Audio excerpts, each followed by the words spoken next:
menjelaskan tentang 11 kurikulum pendidikan Indonesia dari 1947 hingga 2015. Di mata pelajar dan mahasiswa serta masyarakat Indonesia pada umumnya, pendidikan di Indonesia terkenal dengan kurikulum yang sering berubah sesuai dengan perubahan materi.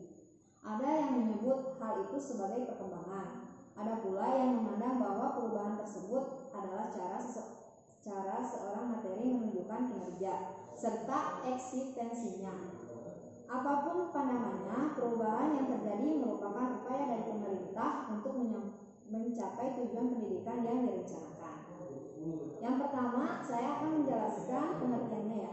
Pengertian kurikulum adalah perangkat mata pelajaran dan program pendidikan yang diberikan oleh suatu lembaga penyelenggaraan pendidikan yang berisi rancangan pelajaran yang akan diberikan kepada peserta pelajaran dalam satu periode jenjang pendidikan. Kurikulum merupakan alat untuk mencapai tujuan pendidikan sekaligus sebagai pedoman dalam pelaksanaan pendidikan. Kurikulum memiliki beberapa fungsi, salah satunya dalam rangka mencapai tujuan pendidikan, yaitu sebagai alat untuk mencapai tujuan pendidikan nasional. Merupakan program yang harus dilaksanakan oleh guru dan murid dalam proses belajar mengajar dan merupakan pedoman guru dan siswa agar pelaksana proses belajar mengajar dengan baik dalam rangka mencapai tujuan pendidikan. Tujuan pendidikan nasional dalam Undang-Undang Dasar 1945 versi amandemen tertuang dalam pasal 31 ayat 3 dan 5, yaitu 1. Pasal 31 ayat 3, pemerintah mengusahakan dan menyelenggarakan satu sistem pendidikan nasional yang meningkatkan keimanan dan ketakwaan serta akhlak mulia dalam rangka mencerdaskan kehidupan bangsa yang diatur dengan undang-undang. Yang kedua, pasal 31 ayat 5, pemerintah memajukan ilmu pengetahuan dan teknologi dengan menunjang tinggi nilai-nilai agama dan persatuan bangsa untuk kemajuan peradaban serta kesejahteraan umat manusia. Ini adalah sejarah perubahan dan perkembangan kurikulum pendidikan di Indonesia setelah proklamasi kemerdekaan. Yang pertama, kurikulum 1947 atau Rencana Pembelajaran 1947. Rencana pembelajaran meskipun disusun pada tahun 1947 baru dilaksanakan pada tahun 1950 dan memakai istilah bahasa Belanda leerplan yang artinya rencana pembelajaran. Ciri-ciri kelebihan dan kekurangan kurikulum 1947. Ciri-ciri kurikulum 1947 tidak menitik beratkan pada pendidikan pemikiran kognitif, lebih menekankan pendidikan karakter atau watak. Kelebihan dan kekurangan kurikulumnya dibayang-bayangi pendidikan zaman penjajahan, belum memiliki orientasi ranah kognitif dan psikomotor. Kelebihannya mencerminkan kesadaran sebagai bangsa yang berdaulat, dan kurikulum 1947 mengadopsi dari pengalaman pendidikan Indonesia yang telah lalu di masa penjajahan sehingga memudahkan dalam penyusunan. Yang kedua, kurikulum 1952 atau Rencana Pelajaran Terurai 1952 merupakan penyempurnaan rencana pelajaran sebelumnya yang merinci setiap mata pelajaran sehingga dinamakan Rencana Pelajaran Terurai 1952 dan sudah mengarah pada suatu sistem pendidikan nasional. Ciri-ciri, kekurangan dan kelebihan kurikulum 1952. Yang pertama, sudah mengarah pada suatu sistem pendidikan nasional. Yang kedua, setiap rencana pelajaran harus memperhatikan isi pelajaran yang dihubungkan dalam kehidupan sehari-hari. Kelebihan kurikulum 1952. Kurikulum 1952 telah mengarah pada sistem pendidikan nasional, walaupun belum merata pada seluruh wilayah di Indonesia. Kelemahannya, kurikulum 1952 baru mengarah pada sistem pendidikan nasional, maka belum mampu menjangkau seluruh wilayah Indonesia. Yang ketiga, kurikulum 1964 atau Rencana Pendidikan 1964 merupakan penyempurnaan dari rencana pendidikan sebelumnya dan diberi nama Rencana Pendidikan 1964. Ciri-cirinya, pemerintahan mempunyai keinginan agar rakyat mendapat pengetahuan akademik untuk pembekalan pada jenjang sekolah dasar, sehingga pembelajaran dipusatkan pada program Pancawardhana yaitu pengembangan moral, kecerdasan, emosional, dan artistik, keparigelan atau keterampilan, dan jasmani. Kekurangan dan kelebihan kurikulum 1964 atau Rencana Pendidikan 1964. Kelebihannya sudah mengembangkan ranah kognitif, afektif, dan psikomotor.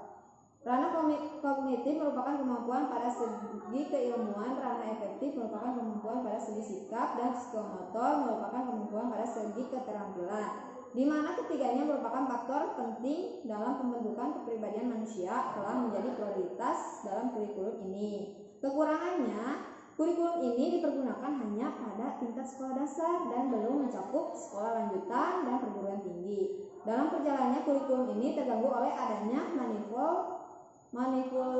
manifold usdek yang mengarahkan pendidikan Indonesia untuk pembentukan manusia sosial Indonesia dengan menomorduakan kehidupan pribadi. Yang keempat, kurikulum 1968. Rencana Pendidikan 1964 yang dicitrakan sebagai produk Orde Lama kemudian diganti dengan kurikulum baru yang bersifat politis dengan tujuan membentuk manusia Pancasila sejati, kuat dan sehat jasmani, mempertinggi kecerdasan dan keterampilan jasmani, moral, budi pekerti, dan keyakinan beragama. Cirinya yaitu bermuatan materi pelajaran bersifat teoritis, tidak berkaitan dengan permasalahan faktual di lapangan, menitik beratkan pada materi apa saja yang tepat diberikan kepada siswa di setiap jenjang pendidikan. Isi pendidikan diarahkan pada kegiatan mempertinggi kecerdasan dan keterampilan serta mengembangkan fisik sehat dan kuat. Kurangannya dari kurikulum 1968, muatan materi masing-masing mata pelajaran masih bersifat teoritis dan belum terikat erat dengan keadaan nyata dalam lingkungan sekitar. Walaupun sudah ada pembelajaran keterampilan, namun pada prakteknya kurikulum ini masih kurang memperhatikan pembelajaran praktek. Kelebihannya bertujuan pada pembentukan manusia Pancasila sejati. Struktur pendidikan dari Pancawardana menjadi pembinaan jiwa Pancasila, pengetahuan dasar, dan percakapan khusus. Menekankan pada tujuan agar pendidikan lebih efisien dan efektif. Yang melatar belakangi adalah pengaruh konsep di bidang manajemen yaitu MBO. MBO adalah Management By Objective yang terkenal saat itu, kata Dr. Andes Mujito AK MSI, Direktur Pembinaan TK dan SD. Ciri-cirinya, metode materi dirinci pada prosedur pengembangan sistem instruksi atau PPSI. Setiap satuan dirinci lagi, petunjuk umum, tujuan instruksional, khusus TIK, materi pembelajaran, alat pembelajaran, kegiatan belajar mengajar, dan evaluasi. Kelebihannya menekankan pada tujuan agar pendidikan lebih efisien dan efektif, menekankan kepada efisiensi dan efektivitas dalam hal daya dan waktu. Kekurangannya, kurikulum 1975 banyak dikritik. Guru dibikin sibuk menulis rincian apa yang akan dicapai dari setiap kegiatan pembelajaran.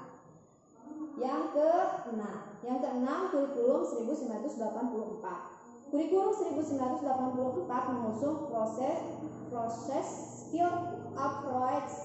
Meski mengutamakan pendekatan proses, tapi faktor tujuan tetap penting. Kurikulum ini juga disebut kurikulum 1975 yang disempurnakan. Posisi siswa ditempatkan sebagai subjek belajar, dari mengamati sesuatu, mengelompokkan, mendiskusikan, hingga melaporkan. Ciri-ciri kurikulum 1968, mata pelajaran yang dikolerasikan dengan mata pelajaran yang lain, walaupun batas demokrasi antar mata pelajaran masih terlihat jelas.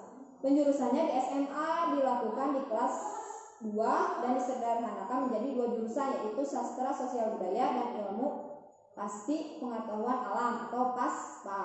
Kekurangannya, muatan materi masing-masing mata pelajaran masih bersifat teoritis dan belum terikat erat dengan keadaan nyata dalam lingkungan sekitar. Walaupun sudah ada pembelajaran keterampilan, namun pada prakteknya kurikulum ini masih kurang memperhatikan pembelajaran praktek. Kelebihannya bertujuan pada pembentukan manusia Pancasila sejati. Struktur pendidikan dari Pancawardhana menjadi pembinaan jiwa Pancasila, pengetahuan dasar, dan kecakapan khusus. Yang ketujuh, kurikulum 1994 dan suplemen kurikulum 1999. Kurikulum 1994 bergulir lebih pada upaya menggantikan kurikulum-kurikulum sebelumnya. Jiwanya ingin mengombinasikan antara kurikulum 1975 dan kurikulum 1984. Antara pendekatan proses, kata Mujito menjelaskan sayang perpaduan tujuan dan proses belum berhasil. Kritik bertebaran lantaran beban belajar siswa dinilai terlalu berat. Ciri-cirinya adanya perubahan dari sistem semester ke sistem catur bulan. Pembelajaran di sekolah lebih menekankan materi pembelajaran yang cukup padat atau berorientasi kepada materi pembelajaran ataupun isi. Kelebihannya adanya perubahan dari sistem semester ke sistem catur bulan. Pembelajaran di sekolah lebih menekankan materi pembelajaran yang cukup padat, berorientasi kepada materi pembelajaran atau isi. Berarti ciri-ciri sama kelebihan hampir sama dari kurikulum 1994. Untuk kelebihannya, untuk kekurangannya dari kurikulum 1994, beban belajar siswa terlalu berat karena banyaknya mata pelajaran dan banyaknya materi atau substansi setiap mata pelajaran. Terus materi pembelajaran dianggap terlalu sukar karena kurang relevan dengan tingkat perkembangan berpikir siswa dan kurang bermakna karena kurang terkait dengan aplikasi kehidupan sehari-hari. Sekarang kita lanjut ke kurikulum 2004 atau KBK, kurikulum berbasis kompetisi. Kurikulum berbasis kompetisi atau KBK, setiap pelajaran diurai berdasar kompetensi apakah yang mesti dicapai siswa. Sayangnya keraguan muncul bila dikaitkan dengan alat untuk kompetensi siswa, yakni ujian akhir, sekolah maupun nasional. Masih berupa soal pilihan ganda. Bila target kompetisi yang ingin dicapai, evaluasinya tentu lebih banyak pada praktik atau soal uraian yang mampu mengukur seberapa besar pemahaman dan kompetisi siswa.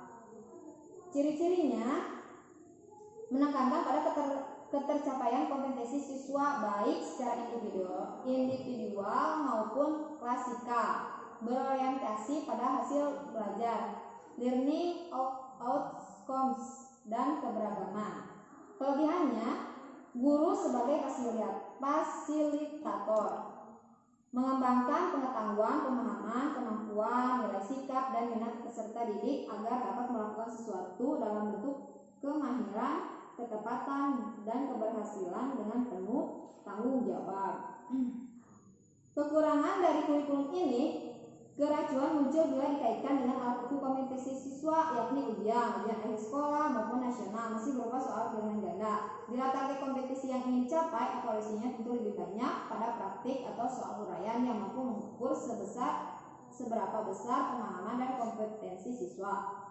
Kritik bertebaran lantaran beban belajar siswa dinilai terlalu berat. Sekarang kita lanjut ke kurikulum 2006 yang ke-9 ya, kurikulum 2006 atau KTSP, kurikulum tingkat satuan pendidikan. Awal 2006 diuji coba KBK dihentikan, muncullah kurikulum tingkat satuan pendidikan. Pelajaran KTSP masih tersendat. Tinjauan dari segi isi dan proses pencapaian target kompetisi pembelajaran oleh siswa hingga teknis evaluasi tidaklah banyak perbedaan dengan kurikulum 2004. Ciri-cirinya menekankan pada ketercapaian kompetensi siswa, menggunakan pendekatan kompetensi yang menekankan pada pemahaman, kemampuan, atau kompetensi terutama di sekolah yang berkaitan dengan pekerjaan masyarakat sekitar. Kekurangannya, kurangnya SDM yang diharapkan mampu menjabarkan KTSP pada kebanyakan satuan pendidikan yang ada, minimnya kualitas guru dan sekolah. Kurangnya tersedia sarana dan prasarana pendukung sebagai kelengkapan dari pelaksanaan KTSP. Kelebihannya dari kurikulum ini, guru lebih diberikan kebebasan untuk merencanakan pembelajaran sesuai dengan lingkungan dan kondisi siswa serta kondisi sekolah berada. Siswa sebagai pusat pembelajaran. Lanjut ke kurikulum 10 ya. Yang ke-10 kurikulum 2013. Pengembangan kurikulum 2013 dilakukan dalam 4 tahap. Kita langsung ke ciri-cirinya. Ciri-ciri kurikulum 2013 atau karakteristiknya dirancang sebagai berikut. Yang pertama, isi atau konten kurikulum yaitu kompetisi dinyatakan dalam bentuk kompetisi inti atau KI, kelas dan dirinci lebih lanjut dalam kompetisi dasar KD. Mata pelajaran atau kompetisi inti KI merupakan gambaran secara kategorial mengenai kompetisi dalam aspek sikap, pengetahuan dan keterampilan kognitif atau psikomotor. Kelebihannya, siswa lebih dituntut untuk aktif, kreatif, dan inovatif dalam setiap pemecahan masalah yang mereka hadapi di sekolah. Adanya penilaian dari semua aspek. Penentuan nilai bagi siswa bukan hanya didapat dari nilai ujian saja, tetapi juga didapat dari nilai kesopanan, religi, praktek, atau sikap, dan lain-lain. Kelemahannya dari kurikulum ini, guru banyak salah kaprah karena beranggapan dengan kurikulum 2013 guru tidak perlu menjelaskan materi kepada siswa di kelas. Padahal banyak mata pelajaran yang harus tetap ada penjelasan dari guru.